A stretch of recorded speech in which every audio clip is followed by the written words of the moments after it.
Hello everybody, this is Coach Eby, and welcome to Relaxed and Fast, where each Wednesday we dive into a wide variety of topics to help you become a better runner and person, where we try to give you a behind-the-scenes look into our program, our philosophies, and more specifics on how we develop our student athletes, and give you ideas on how to grow your routines and improve as a runner and a person.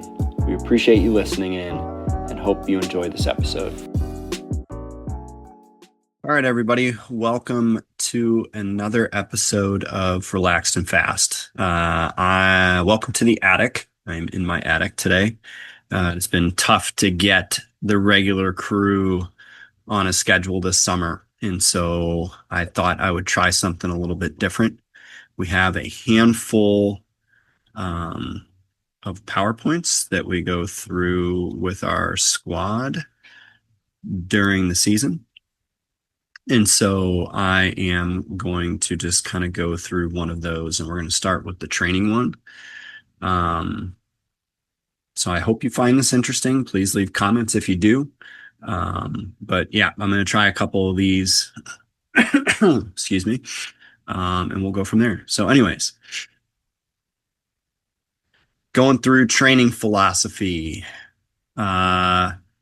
This format will probably work best on either YouTube or Spotify because there is a video component to this as well, and a little slideshow and PowerPoint that I'm going to go through. So if you get an opportunity to listen, hopefully I can do a good enough job to talk through some of these points and describe pictures and all that kind of stuff, but might be challenging at certain points in time without the visual. So anyways, motto for our team is it works if you work it. There's nothing magical. There's nothing anybody can do for you. But if you show up and do the work, it will work. We have had multiple athletes in my 20 years of coaching that have gotten better in our system.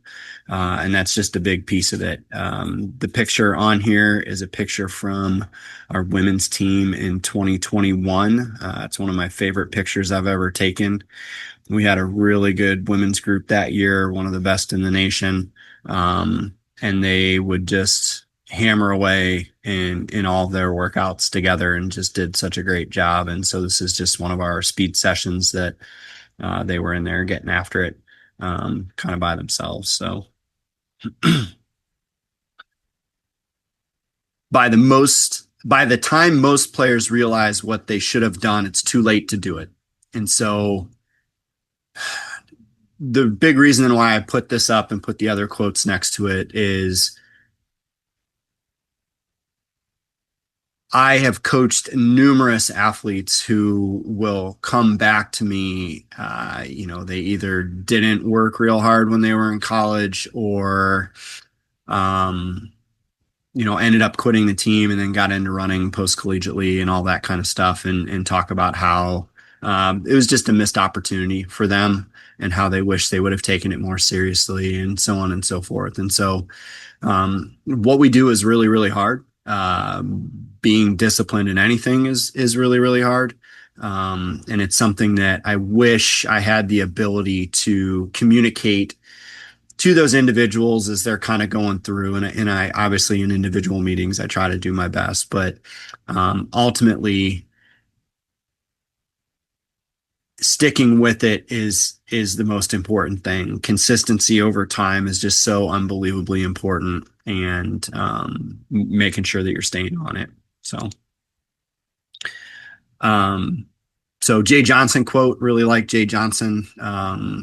Love his book, Consistency is Key. If you get a chance to read that, it's a really good one. He's also a really good follow on Instagram and Twitter and a bunch of other social media stuff. He's got a really good YouTube page with a bunch of stuff on there as well.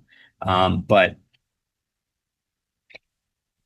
one of his big things is if you're assigned a run, post-run work, cross-training day, weight room session, etc., and you fail to do it, be honest that you're not following your coach's plan.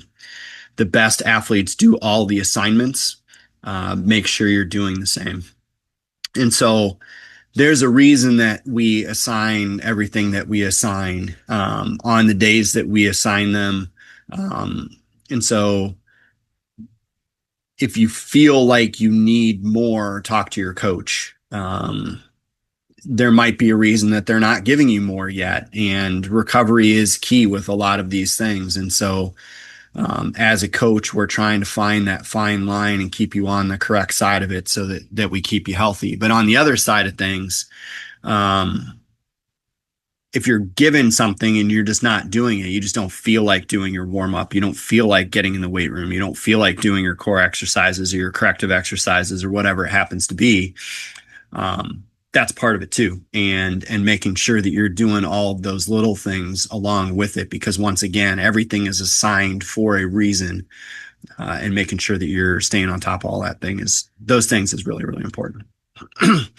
So this starts to get into kind of training and training loads and where we're trying to hit. And so hopefully my cursor will follow on here, but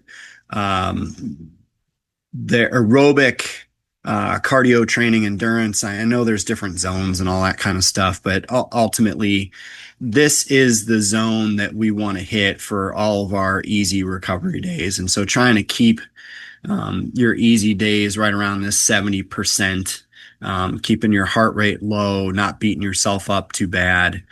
Once you get into the anaerobic, this is starting to get into, the threshold, the marathon pace, all of those types of things. And so the whole point of this is, once again, we assign things out in certain levels for a certain reason. And so if you're getting into this zone on your easy day, it's not an easy day anymore. You're starting to get into a harder day or threshold day. And then if you're starting to get into this zone as you're supposed to be doing your threshold or your marathon pace, then you're also not getting the response that we're looking for. And so making sure that you're understanding each of the different workouts, where you're supposed to be, what you're trying to do with each of those different workouts is really, really important. So the biggest key for us is long-term aerobic development. We really want to build the cardiovascular system, so the lungs and the heart and all of that, the capillaries. And the way to do that is to get your heart rate elevated for longer periods of time. The easiest way to do that is to run a lot. But you can also supplement things. If your muscles and tendons and ligaments aren't ready to handle huge amounts of workload, then we're fortunate enough. We have an anti-gravity treadmill. We have a ton of ellipticals. We have a ton of spinning bikes. We have an arc machine. We have a pool. And so there are multiple different ways that you can elevate your heart rate and do it for a long period of time. And so figuring out how to keep you healthy but continue to gain fitness is really what we're after here. And so long runs, tempo runs, rhythm runs, or progression runs, marathon paced runs, and longer intervals can be the way that we go about doing that. And so those are some of the biggest and most important ways to build the aerobic side of things. The aerobic side of things is really where the foundation is laid. It's where you got to spend the majority of your time in the summer and in the winter, trying to get ready for the different seasons that come along. Anaerobic, so aerobic is with oxygen, anaerobic is without oxygen. Once we start to get into that is any sort of mixed reps. So we might do some tempo work, but then get into some faster, shorter stuff, and then go back to tempo and go back to faster, shorter stuff, and so on and so forth. Hills, intervals, any sort of repeats. So really anything that starts to dip into, faster than 10K pace, but especially once you're getting into, that aerobic, you should be able to talk in sentences and paragraphs and tell stories. The tempo work, you're starting to be able to talk in very short sentences. The anaerobic work, you can maybe give a one-word answer type of thing, or not be able to talk. Speed development. And so this is something that we do once a week. We'll get in and do the wicket drills, which is the picture on the bottom, the gentleman running over the baby hurdles. And each of those are spaced out a little bit differently based on your stride length and what is appropriate to you.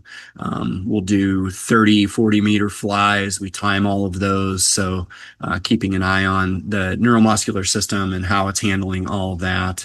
And then into plyometrics, so bounding and jumping, fast, explosive exercises. And then all of the Olympic lifts I would kind of put into this category as well. So anytime you're doing cleans and snatches, any fast, explosive lifts, you can kind of pair some of those things up as well. I would throw med ball throws. We do some of that stuff on our speed days as well. And then we always try to finish all of our workouts with something fast. And so if we're doing a 35-minute continuous tempo run, we're going to finish with 4 times 200 at 800-meter pace. And likewise, if we're doing something really fast on the track, so 400s at mile pace or even 300s at 800-meter pace, we'll finish with 150s at 400-meter pace or a little bit faster. This is one of the sheets that I send out. I need to be better about this, but sending out a sheet once a week and kind of how we break up our week. So if you need a visual on how we break that up. And so the left side is going to be the morning session. The right side is going to be the afternoon session. And then we have cross training and what that would look like and how that's broken down as well. And so this is just a sample week that we had, last year, 2 years ago or whatever, for what a camp week would look like. And then it has, what time we're practicing and all that kind of stuff. So how we set up each of our days, easy day or long run day, we're going to, before practice starts is the time to kind of roll out, use your massage gun, do some activation or corrective exercises. We do the dynamic team warm up as a group, head out for your run, do strides and or hill sprints after you're done. We'll have core and then you finish with your correctives. And then so the warm up kind of depends. If it's just an easy run, we'll do our spinal mobility, hernia mobility, band work warm up. And then if it's long run, we'll end up doing our full on dynamic warm up. Workout days, same type of thing. So roll out, massage gun, activation, dynamic warm up. Start the warm up jog. Do strides. We have our workout. Finish with our fast stuff at the end, do our cool down jog. We go into the weight room and then correctives and then ice bath to follow. I usually try to suggest that our kids get an ice bath once a week at least, either after speed development day or a workout day.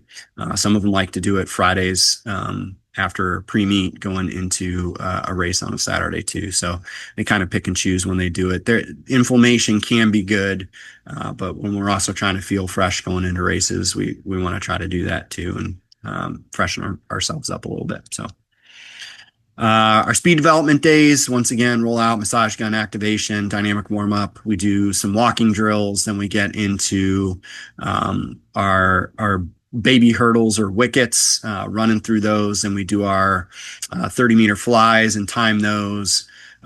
We do our plyometrics, and then we do med ball throws, and then they will head out on a recovery run. And then they'll come back, and we usually have a course circuit set up. We have music playing every minute the song changes.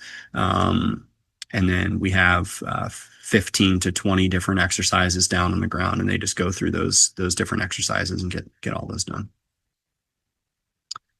I'm not going to venture too much into the sprint mechanics thing because I might not be able to get back to the page that I'm currently on.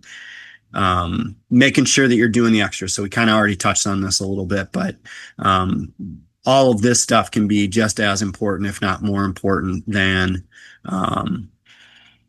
the actual running itself, because I really do believe that a lot of this stuff is the stuff that gets you to be able to run more, and building your connective tissue, building your muscles and your tendons and all of that stuff up to be able to handle more workload out on the roads is really, really important. And so taking care of your body, making sure that you're warmed up and ready to go, making sure that your muscles are activated in the right way is really, really important. Making sure you're doing things right the first time. Making sure you're being a good teammate, making sure you're doing as much as you can. The difference between winning and losing can be inches, and making sure that you're doing everything that you can to be ready to go.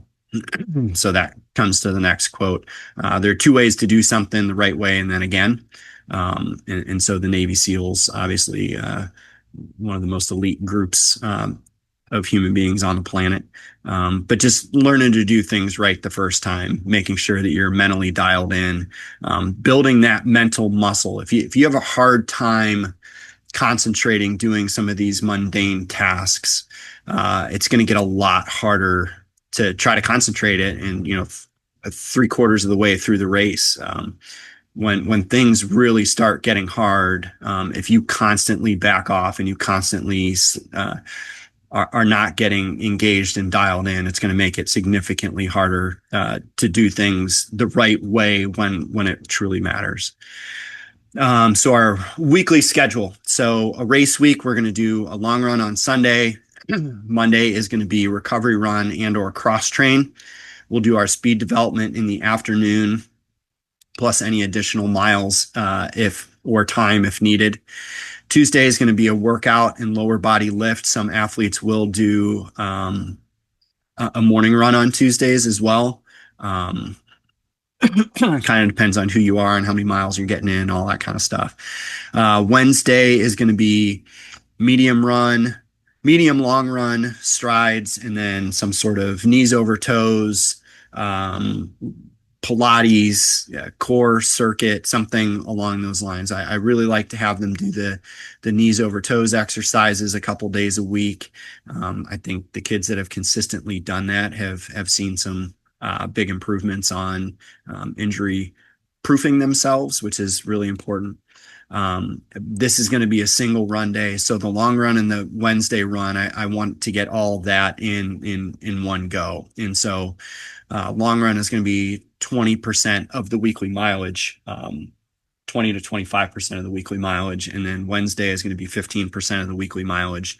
And then Monday, Tuesday, Thursday, and even into Friday, we can break those up into doubles. And so Thursday is going to be a morning run and then workout, either a rhythm run or / progression run, or a tempo run, some sort of tempo work in the afternoon. And then we're going to do our upper body lift. So we always try to lift on our hard days, and then we'll do some sort of core or strengthening on the other days as well. And then Friday is going to be pre-meet, and Saturday is going to be race day. I try to have them do the pre-meet as early in the day as possible, just to give them extra time to recover going into the race. And so if they're doing doubles on some of these other days, being able to run early in the morning on Friday and then having all the rest of the day Friday into Saturday, they tend to recover pretty well off of that. And then hopefully Saturday is fairly self-explanatory, but we do get up and do a shakeout run in the morning. And then we'll do our full dynamic warm up, do our 20 minutes of running, and then do some strides, race, and then do a full cool down afterwards. Non-race weeks is a little bit different. So Sunday long run, Monday is kind of the same, AM recovery run, PM is speed development. Tuesday is going to be workout day. Wednesday is going to be medium long run again. Thursday is going to be easy and then recovery. And then Friday will become workout day. We can double on this Friday if needed. And then Saturday becomes an on your own, just recovery, nice and easy day. This can be a good day to take off if they need it. If we're at that point in the season where they do need a day off, and Saturday, or even just a cross train day, or jumping in the pool, or whatever it happens to be. Are you or someone you know a high schooler looking to get a jump start on your cross country season? We have just the thing for you.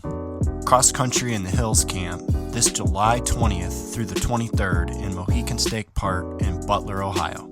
Cross Country in the Hills is a great opportunity to get a solid week of training in going into your fall cross country season.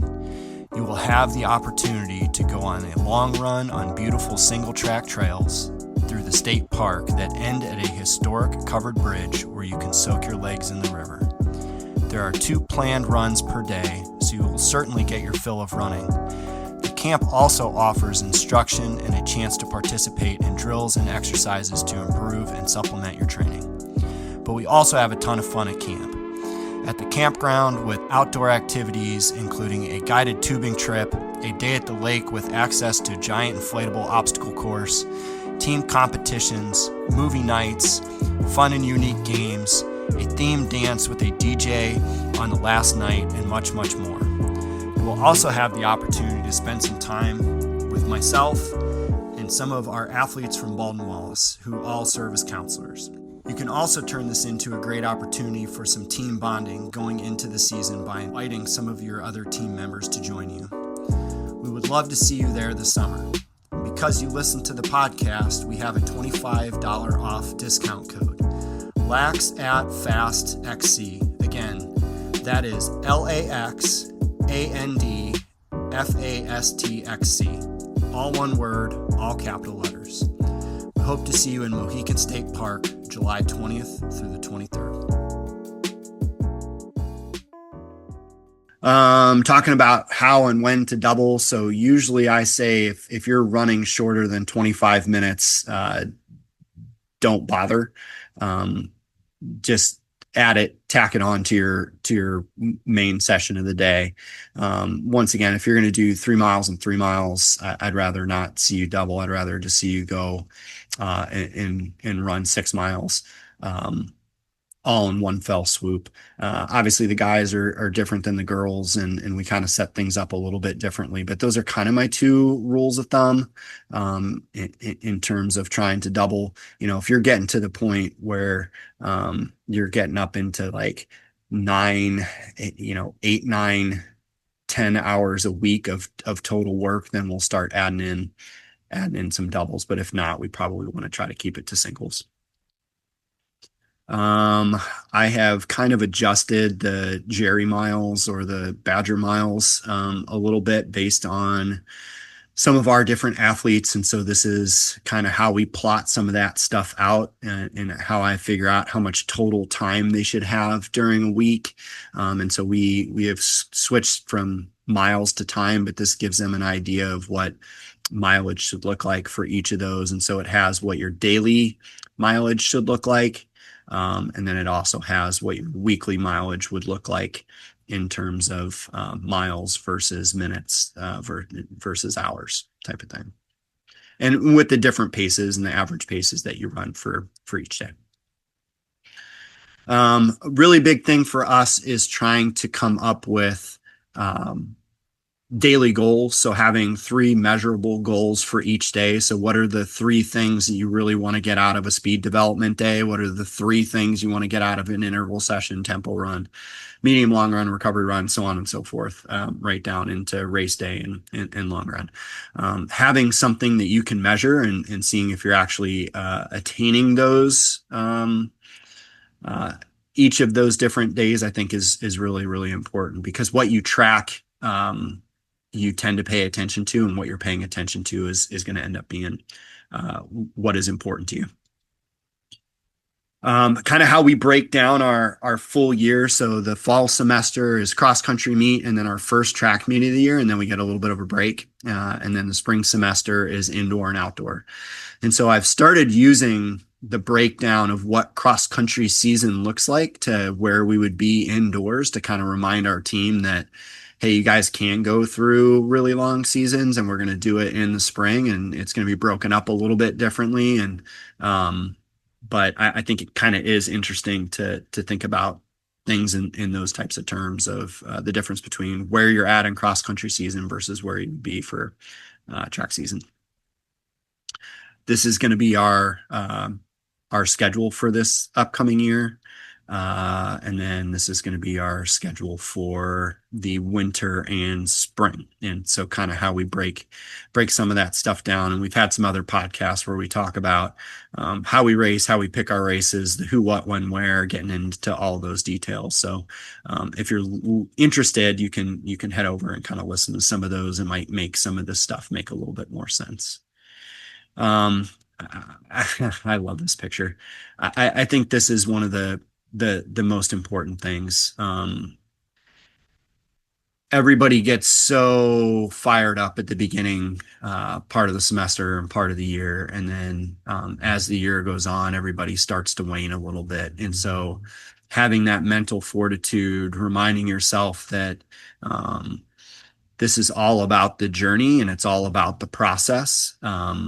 And staying focused on what that really means and trying to find ways, and we'll go into this in some of the other these little PowerPoints that I have, but finding ways to relieve stress, finding ways to rejuvenate yourself in the middle of the semester does become very important. I need to remind myself of that a lot of times, but some big things that we always try to touch on is supporting your teammates. So traveling to conference, traveling to regionals, traveling to nationals, if you're not on some of those travel teams is really important. And it's a big part of our culture and our team, and trying to kind of keep some of that momentum going is really, really important.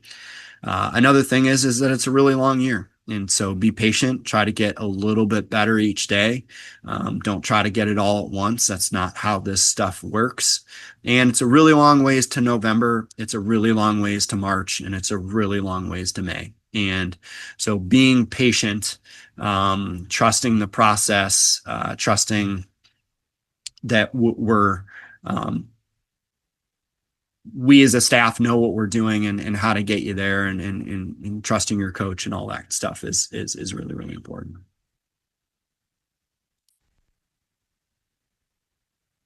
A, I'm a huge Harry Potter fan, and then B, I also love this. You're going to suffer, but you're going to be happy about it. So really a lot of our training is to get you ready to race, and learning to suffer, and kind of touching on what I said earlier.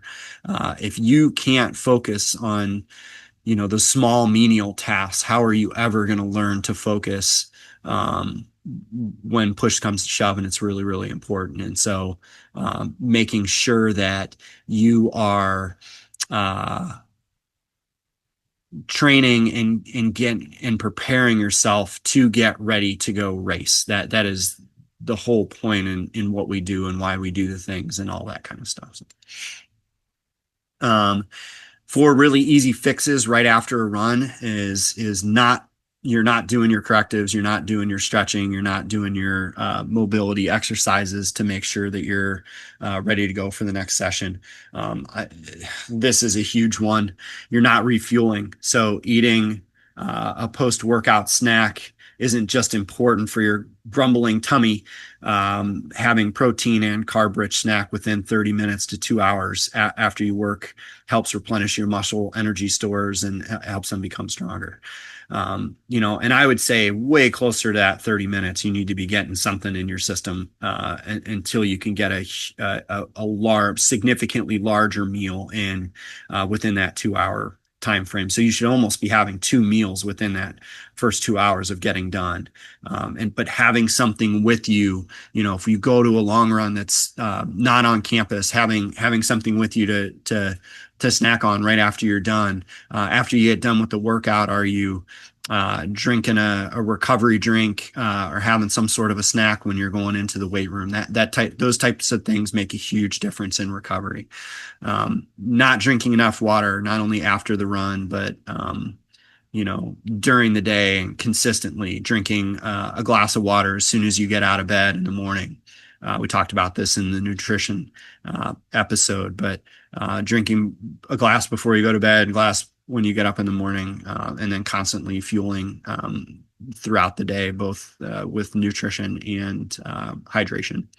And then just not having a change of clothes, not being prepared after you're done. And so getting out of wet, cold clothes during the winter is really important, especially if you're going to go to the dining hall or you're going to go grab some food or whatever after. But having a change of clothes, warm, dry clothes to get into can be a huge part of just the recovery process as well. And so I always try to use some of the elite level athletes and examples of what they carry in their bags. And Laura Muir threw this up a couple of years ago. So I like to use this with our team and kind of show them what elite level athletes are bringing with them and why some of these things are important. Post-race or run nutrition, we talked about this here just a little while ago, but making sure that you have something and getting something into your system as soon as you can after you're done. That 30-minute window is an opportune time, but 30 minutes can go by really fast after you get done if you're just sitting around talking and chatting with people or going into the weight room. Making sure that you have something that is portable and easy to take in is really important as well. Injuries. And so this is something we get into just with our group and kind of making sure that they understand the communication and what all of this means and who to go see and when to start talking with us and all that kind of stuff. We use the 0 to 10 pain scale. And so I will always send this to athletes and say, okay, on a scale of 1 to 10, where is it at? And they'll give me a number and then I'll send this, and sometimes they'll change it and sometimes they won't, but just making sure that everybody's speaking the same language and kind of we understand. And so once you're starting to get into 4, into 5, definitely into 6, we need to have a conversation about cutting back or stopping and some of that kind of stuff. And so definitely, if you go back to this other one, understanding that 1, 2 isn't too terrible, but you should probably go see the athletic trainer and make sure that we're taking care of it on the front end before it gets too bad. Training room protocol. So this is something for us in our program, starting to get into cross training. So it's interesting. I was watching the Ingebrigtsen video and he talked about how you can actually spend a significantly more amount of time cross training than you can running, just because running beats you up so much. Some of the different ways that we can implement cross training is using. We have our Boost anti-gravity treadmill. We have a pool, so doing some swimming, aqua jogging, into the elliptical and bike. We've even had kids that can't do any sort of lower body movement, and so even just using the row machine, sitting and just using your arms or the arm bike is another way to try to maintain some fitness. And so the Boost can help supplement mileage. We can use it on return from injury. We can also use it to continue running with minor injuries, and then of course reminding our athletes to clean the machine after they're done. Swimming and aqua jogging. So we have a whole 3-week cycle of swim workouts with an a la carte menu of different options. So talked to one of my buddies who's a swim coach and he helped me out with a whole plan. And so we actually have workouts that simulate, tempo work, 5K work, mile paced work. And so just trying to make it so that they can feel that they're as much a part of the team as possible, but making sure you know how to swim is obviously really, really important. Getting a cap if you're a lady or a guy with longer hair, having goggles, and then having a swimsuit to use because the chlorine can tear through regular running clothes pretty quickly. Elliptical, I feel like this is one of the ways that you can mimic running most closely. And so we don't have to add a ton of time onto workouts and such that we'll do on the elliptical, but it is another way to supplement and get on there. And so you can get on and play with the elevation and resistance and making sure that you're challenging yourself on there, but trying to get on there if you do have some sort of niggle that you can get on there and almost do the exact same thing that you would do outside if you were running on the course or on the track. Being on the bike,